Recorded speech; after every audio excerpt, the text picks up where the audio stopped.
కాళేశ్వరంపై BRS కోర్టుకు పోవడం అనేది చట్టబద్ధంగా ఏర్పాటు చేసిన కమిషన్ను ఒక రకంగా అవమానించడమే.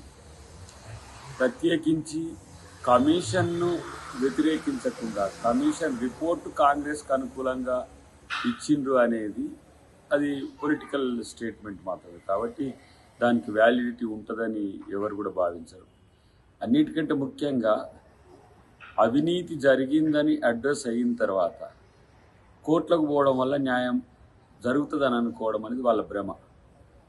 కానీ ఈరోజు కాంగ్రెస్కు అనుకూలంగా రిపోర్ట్ ఇచ్చిండ్రు అని చెప్పి, లేకపోతే కాంగ్రెస్ పార్టీ ఒక కక్షపూరితంగా ఇది చేసిందని చెప్పడం అంటే అక్కడ జరిగిన సంఘటనను సంపూర్ణంగా పక్కకు పెట్టాలనే ఉద్దేశంతో ప్రజల్ని మభ్యపెట్టే ప్రక్రియ తప్పితే మరొకటి కాదు.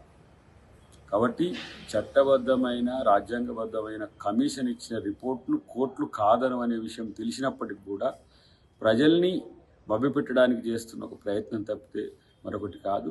వేల కోట్ల రూపాయల ఇలా అవినీతికి సంబంధించిన అంశంలో హైకోర్టు అయినా సుప్రీంకోర్టు అయినా ఇంకా ఏ కోర్టు అయినా సరే అది కాంగ్రెస్ ప్రభుత్వం వైపు ఉంటుంది అనేది మా యొక్క అభిప్రాయం. డెఫినెట్గా దీని మీద ప్రజలందరూ కూడా వీళ్ళు చేస్తున్న రాజకీయ రాద్ధాంతాన్ని గమనించాల్సిందిగా మేము కోరుతున్నాం.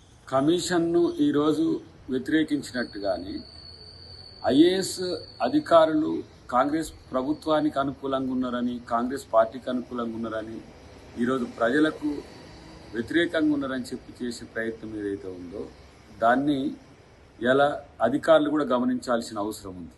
ఎందుకంటే ఎలా మీతో ఉన్నప్పుడు అధికారులు అందరూ కూడా మంచిగా కనిపించిండ్రు. ఈరోజు కాంగ్రెస్ పార్టీ అధికారంలోకి వచ్చే వరకు అధికారులు మీకు ఒక ప్రజా వ్యతిరేకులుగా కనిపిస్తున్నారు. ఏ అంశంలో ప్రభుత్వం తీసుకుంటున్న నిర్ణయాల్లో వాళ్ళు ఎక్కడ కూడా నిజాయితీగా పనిచేసి కష్టపడి పనిచేసి ప్రయత్నం చేస్తున్నారు. గతంలో వాళ్ళ యొక్క అస్తిత్వాన్ని ఆత్మగౌరవాన్ని దెబ్బతలిగే విధంగా ప్రయత్నం చేసిన ఎంతోమంది అధికారుల కాళ్ళు మొక్కించుకున్నప్పటికి కూడా వాళ్ళు కామ్గా పనిచేసిన తప్పితే మరొకటి కాదు. ఈరోజు కాంగ్రెస్ పార్టీ ప్రజల కోసం తీసుకుంటున్న ప్రజా పథకాలను అమలు కోసం వాళ్ళు చేస్తున్న కృషిని గుర్తించకుండా వాళ్ళ మీద ఇష్టానుసారంగా అటు కేంద్రంలోనూ ఇతరాతర వ్యవస్థల్లోనూ వాళ్ళని అవాసుపాలు చేయడం అనేది ఇది బీఆర్ఎస్ పార్టీకి మంచిది కాదు.